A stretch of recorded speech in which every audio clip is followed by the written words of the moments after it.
This, we think of, I take Adam, I pull him up front, I strip him down to his birthday suit. That's what we think nakedness is. But truthfully, if you want to become naked before God, He removes all that. He removes the skin, the bone, the skeletons, the organs. He pierces straight into the heart. And that's when you're truly naked before God.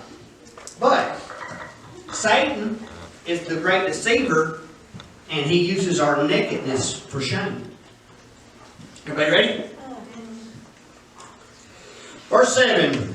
And the eyes of Adam and Eve, the eyes of them both were open, and they knew that they were naked. And they sewed fig leaves together and made themselves... Well, I'll stop right there. And then, one of these days, guys, I'm going to write this down. In verse 8 it says, and they heard the voice of the Lord walking in the garden in the cool of the day. And Adam, his wife, hid themselves from the presence of the Lord amongst the trees of the garden.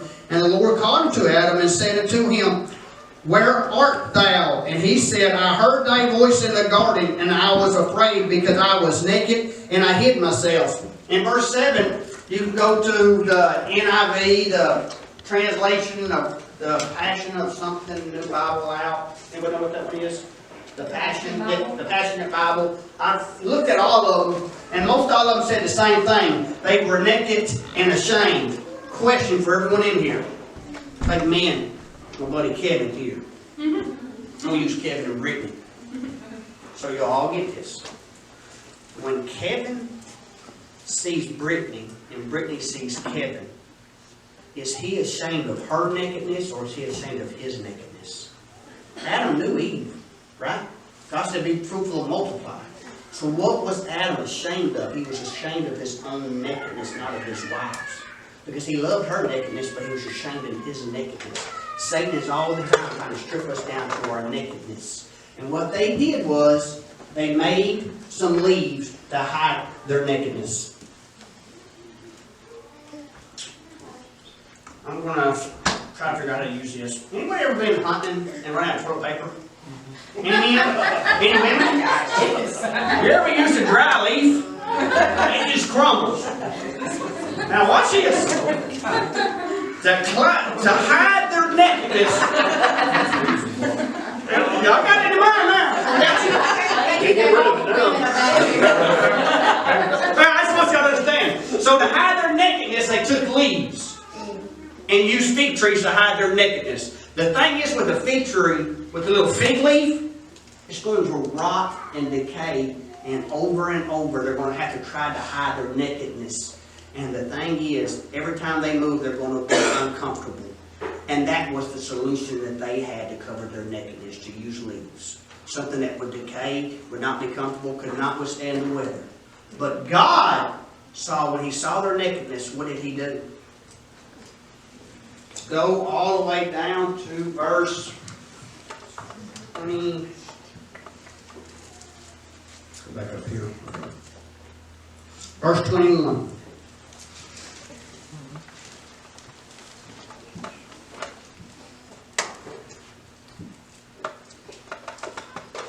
Unto Adam also and to his wife did the Lord make coats of skin, and He clothed them.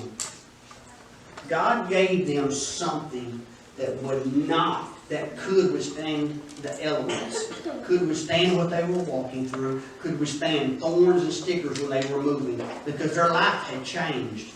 Their solution was to put a Band-Aid on, and every time they done something, got heat, that Band-Aid was going to fall off and crumble, and their nakedness was going to be exposed. So many times in our life in ministry, we still have our nakedness, and we're trying to cover it with leaves. You know how I can prove that some of you still walk around naked the same way I used to? You don't tell people about God because you're worried what they're going to think about you and what you've done in your past.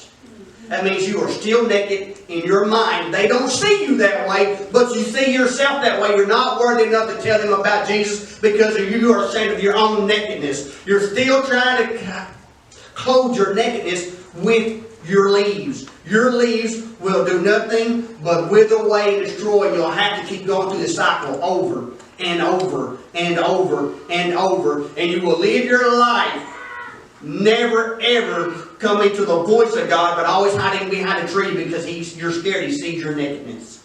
Can I tell you, when He formed you, He saw you naked. Listen to me. He saw you naked from day one. He will see you naked to the end of days. But your nakedness isn't your body. He sees your naked heart. See, most people don't realize that. We try to clothe ourselves to make ourselves feel better. If you can feel good because of clothing, you're missing the mark sometimes. Because what happens if you wake up and your clothes are wrinkled? Then you get irritated and mad. But it's the same thing with our hearts. If our hearts are always wrinkled, we're always bitter and we have anger. And what we do with that anger is we just try to mask it with some leaves with Jesus. The thing was, Jesus needed to clothe him again. Because yes, they had sinned. But God still saw them as who? His children. But his children, because of their sin, did not see God as God that they walked with in the garden on the day. Their sin had altered God. And that's the thing with our sin. See, in 2019, 2020 coming up, if we truly want to go and help people under the bridge, if we truly want to help the youth, if we truly want to help our nephews, our nieces, our cousins, our aunts, our grandmas, our friends, our co-workers, if we truly want to help orphans, if we truly want to help the people that we work beside, if we truly want to do anything, we can't keep being dressed with leaves. We have to be dressed with the blood of Jesus Christ. We can't stay dressed the way we are, because every time we look in the mirror, we will always find ourselves less and never able to do what God has called us to do. You know, one of the greatest regrets I think I will ever have, maybe I'm the only man that ever thinks this, say Christ don't come back, which I think He will, so it's not an argument, but this is what's placed in my head. My greatest regret isn't the things I've done. It's the things that I should have done that I didn't do.